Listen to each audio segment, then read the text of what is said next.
मानगोनां स्पिकारनि जुगेदि दानि जिथु सोलिबाय थानाय रिडिलिमिटेसनखौ लानानै जोङो एसेमब्लियाव सावरायनो थाखाय सम बिदोंमोन।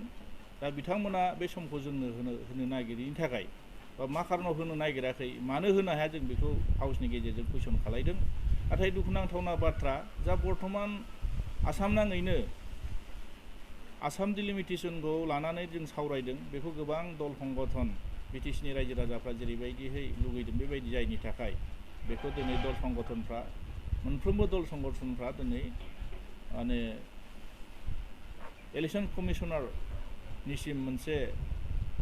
मेमरेन्डाम गथायदों। दा बेफोरखौ लानानै जों एसेमब्लियाव सावरायनो गोनांथार दं होननानै जोङो एसेमब्लिनि जुगेदि माखासे खोथाफोरखौ जों उत्थापन खालायोब्ला दिनै एसेमब्लिनि थ्रुयै जों मोनसे रिजलिउसन लानानै इलेक्सन चिफ कमिशनारनिसिम मानो जोङो बेखौ दैथायहरनो हाया, बेखौ जोङो एसेमब्लिनि गेजेरजों कुइसन खालायनो नागिरदोंमोन आरो बेखौ सावरायनो नागिरदोंमोन। दिनै जोङो रुलिंआनो जा अपोजिसनानो जा, दिनै रायजोनि खोथाफोरखौ जुदि जों बे एसेमब्लिनि सिङाव सावरायनो मोनाब्ला बेहाय आरो बिनिख्रुइ दुखुनांथावना आरो मा थानो हागौ। नंखायनो जोङो मैया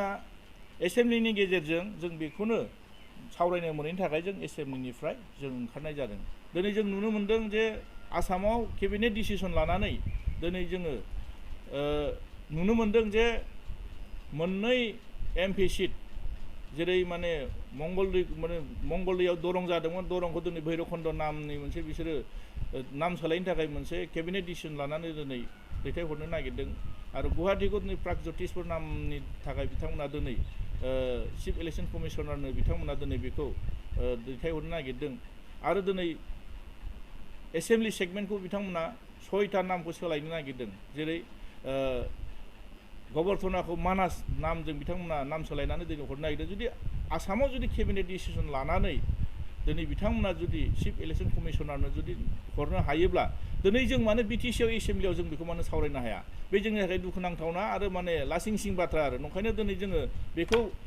गासै बिटिसि बासि रायजो राजानो बेखौ जों फोरमायनो सानदों जे मा खारनाव दानि बिटिसि गभर्नमेन्टखौ सालायबाय थानाय, इउपिपिएल गभर्नमेन्टखौ सालायबाय थानाय प्रमद बर' दैदेननाय सरकारा दिनै बेखौ मानो सावरायनो थाखाय खाबु होनो हायाखै। दिनै नंखायनो रायजो राजाफ्रा जोंखौ भुल बुजिनो हागौ। जों अपोजिसन हिसाबै जोङो रायजोनि खोथाखौ दिनै आवाज दैखांथारनांगोन। नंखायनो जों दिनै क्लियार खालायना होनो नागिरदों जे दिनैनि थारिखआव बिथांमोना जिबायदि मोनसे नाटक बुंबाय थादों, प्रमद बर' बिथाङा जिबायदि बुंबाय थादों, जों मावग्रोदों, जों सिन्था खालायदों, मोजांनि खोथा, नोंथांमोना मावग्रोदों, सिगां जादों, मोजांनि खोथा। दिनै नोंथांमोना बे खोथाखौ लानानै दिनै जों रुलिं अपोजिसन मानो डिसिसन लानो हाया, एसेमब्लियाव जों मानो डिसिसन लानो हाया,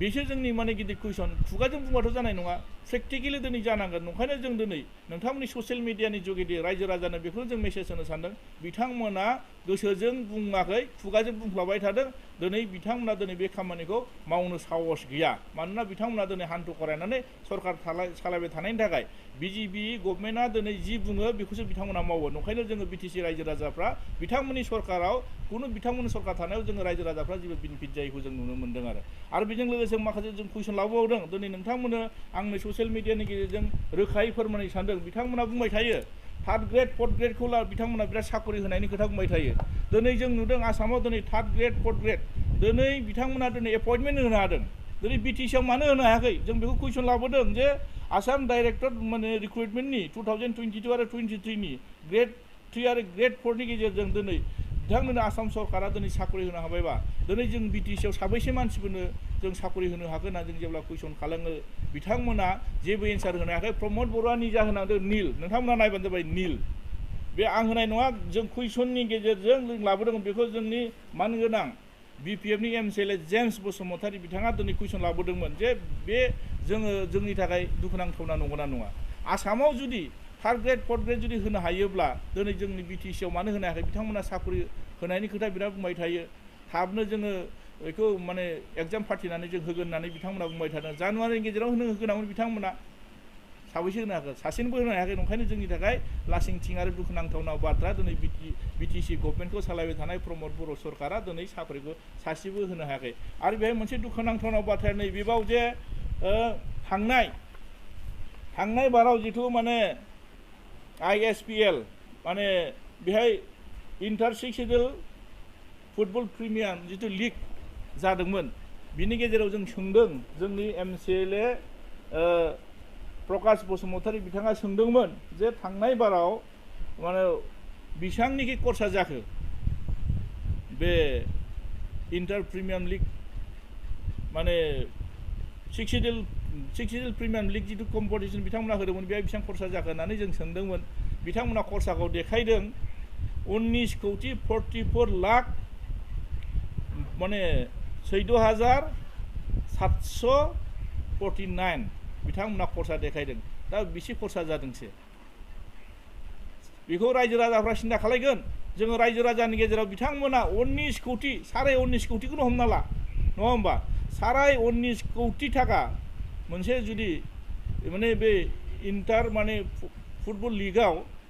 बे सिक्सिडिल प्रिमियाम लिगाव जुदि बिथांमोना बेखौ खरसा खालायनाया जोंनि थाखाय बे मोजां ना गाज्रि जोङो बेखौ फुटबल माने लिग फाथिनाय जों गाज्रि मोनाखै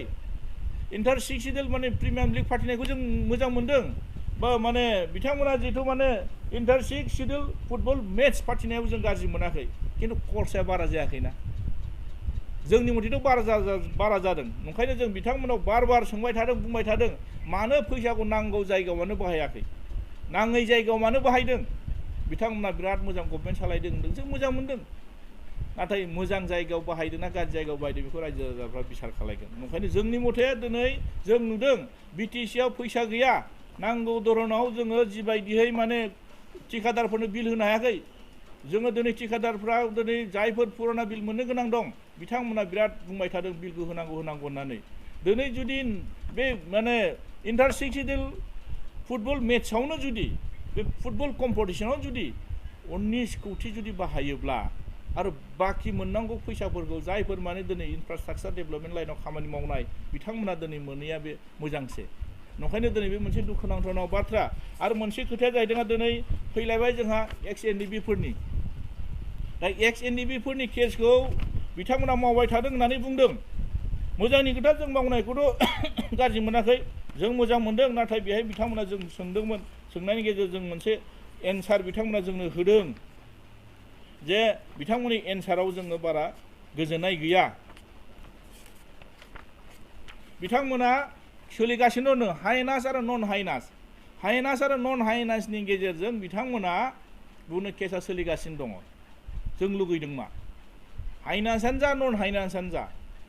जेलाव थानाय माखासे रन्जन दैमारिजों लोगोसे माखासे XNDBफोर जायफोर जेलाव दङ बिथांमोना गनांगौ दा बिथांमोना दिनै डिफारेन्स लाबोनानै दिनै हाइनास आरो नन हाइनासाव माखासे बिसार खालायगासिनो दं होननानै दिनै बिथांमोना दायखौ एरायनानै थानो नागिरो दिनै जों नुदों माखासे NDB सेंग्राफ्रा फैयो जोंजोंबो सावरायफैयो बिथांमोना सानफ्रोमबो कर्टआव हाजिर जाहैबाय थानो गोनां जादों केसा जुदि नोंथांमोना दिनै बेखौ बिसार खालाय फोजोबनायनि प्रक्रियायाव थांबाय थादोंब्ला कर्टआव थांनानै जुदि हाजिर जाबाय थानांगौ जायोब्ला दिनै जायफोर हाजिरा मावनानै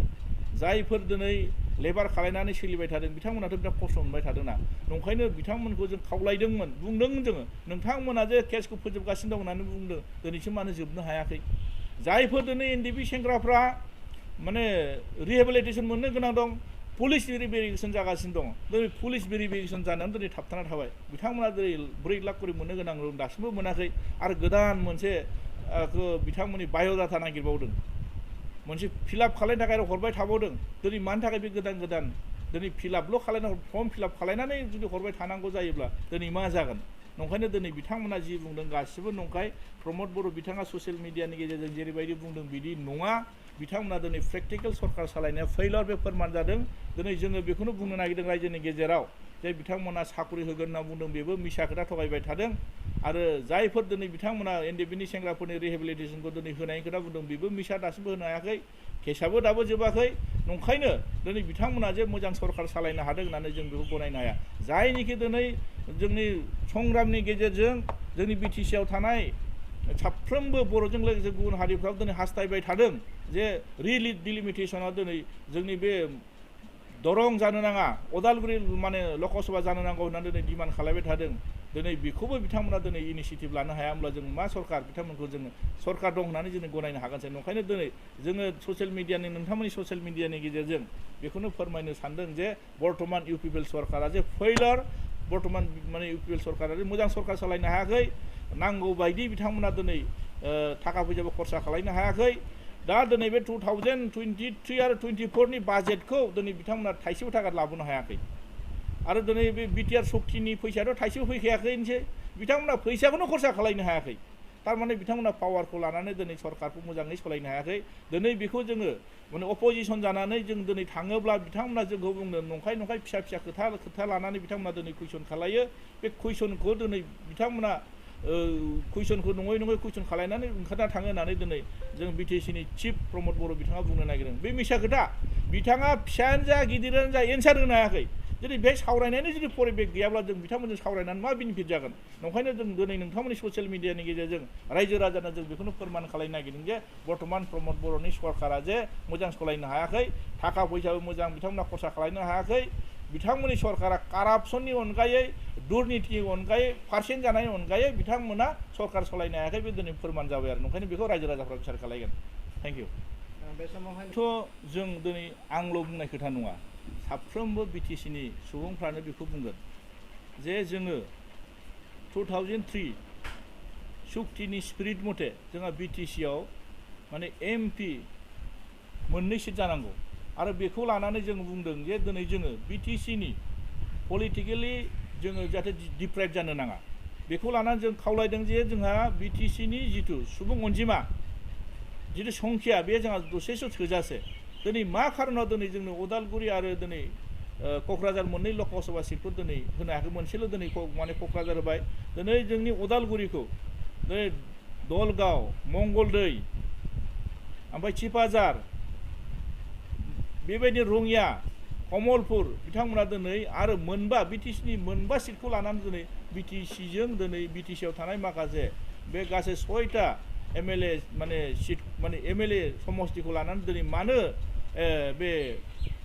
माने दरं लकसभा जों सरजाबनो गोनां जाखो बिसोर गिदिर मोनसे कुइसन जादों नंखायनो जों बेखौ बुंदों जोंनो पलिटिकेलि दिनै जोङो जाहाथे डिप्राइभ जानो नाङा नंखायनो जोंहा दिनै दिनै साफ्रोमबो बर' सुबुंजों लोगोसे साफ्रोमबो गुबुन हारिफोरखौ खावलायदों बिटिसिनि साफ्रोमबो सुबुं माहारि रायजो राजाखौ जों खावलायदों जे जोंनो आलादा मोनसे लकसभा सिट उदालगुरि समस्ति नांगौ होननानै जों डिमान्ड खालायदों दा बेखौ जोङो चिफ इलेक्सन कमिसनारनो जोंबो मेसेज हरदों जोंबो मेम'रेन्डाम होदों जाहाथे बेखौ चिफ इलेक्सन कमिसनारखौ जों खावलायगोन जाहाथे बेखौ जोङो पलिटिकेलि जाहाथे जोंनो बे अधिकारखौ जाहाथे जोंखौ डिप्राइभ खालाया आरो इलेक्सना जुदि रायजोनि जुदि होसिख्रावनायखौ जुदि खोनासङाब्ला बेखौनो जों साननांगोन सोरबा राजनितिकनि बा सोरबा गभर्नमेन्टनि बिथांमोना प्रेसाराव बे खामानिखौ मावनांदों होननानै जों बेखौ जों साननो गोनां जागोन मानोना दिनै रायजोनि आवाजखौ रायजोनि होसिख्रावनायखौ जुदि बिथांमोना बुजिनो सेस्था खालायाब्ला बेखौ दिनै आरो जों मा होननानै बिजिरनो हागोन बेखौ बिजिरनांगोन उफाय गैया जों सिन्था खालायथारनांगोन मानोना दिनै नुदों बिनि थाखायनो दिनै राजनितिनि थाखायनो जों दिनै साफ्रोमबो माने आसामनि सुबुंफ्रा दिनै होसिख्रावदों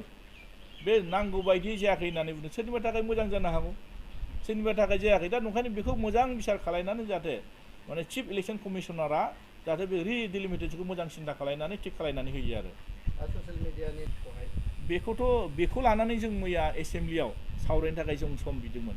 जुदि आसामाव नामखौ सोलायनो थाखाय बा समस्तिनि बाउन्डारिफोरखौ सोलायनो थाखाय बिथांमोना जुदि केबिनेट डिसिसन लानानै चिफ इलेक्सन कमिसनारनो जुदि केबिनेट डिसिसन लानानै जुदि मेम'रेन्डाम जुदि हरनो हायोब्ला जोङो काउन्सिलाव मानो बेखौ डिसिसन लानो हाया रुलिं आरो अपोजिसन जों बेखौ मानो डिसिसन लानो हाया होननानै जों बेखौ मैया सम बिदोंमोन दा बिथांमोना सम होयिनि थाखायनो जों मैया एसेम्ब्लिखौ टेक खालायनो गोनां जादों कारना बेनो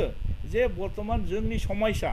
बे जोंनि समस्याखौ जुदि जों दिनै बेहाय चिफ इलेक्सन कमिसनारनो जुदि जों मेम'रेन्डामनि जुगेदि जों मेसेज खालायाब्ला सोर खालायहरगोन नंखायनो जों नुदों जे बर्तमान जों लुगैनाय बायदि खामानिखौ जों बे हदनाव सावरायनो मोनैनि थाखायनो बिनि थाखायनो जों मैया खुद्रिनानै दिनै मैया जों एसेम्ब्लिखौ नागारनानै फैनो गोनां जादों आरो मोनसे खोथाया स्पष्ट बेनोथ' साननो गोनाङा जों दिनै नोंथांमोना नुखादों जों बिपिएफ राजनिति दल हिसाबै मोनसे जोङो मोनफ्रोमबो साब डिभिजन बा मोनफ्रोमबो माने सार्कोलनि थ्रुयै जोङो मेसेज खालायहरदों बा मेम'रेन्डाम जों हरदों जे चिफ इलेक्सन कमिसनारनिसिम मानोना जोंनो नांथारगौ जाथारनांगोन दिनै जोङो गासै बिटिसिआव जोंहा 15टा एमएलए समस्ति जानो थांगासिनो बेखौ जोङो वेलकाम खालायगोन बेखौ जों सापर्ट खालायगोन बिनि थाखाय जों आरो बेहाय जों बुंबावदों बेनो जोंनि थाखाय थोजासे नङा जुदि एमएलएखौ जुदि 15टा खालायना होनो हाबायबा दिनै एमपि हिसाबै उदालगुरि समस्तियाव मानो हायाखै मानोना क्राइटेरिया मथे जोङो बेहाय जों होनो हानाय केपासिटि दङ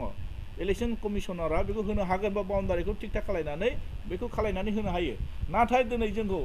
बेनि थाखायनो दिनै जोंनि बे मोननांगौ अधिकारखौ जुदि जोङो बे 11टा MLA समष्टिजों जोङो दिनै सरजाबफानाया मा माने आन्दोआव मा माने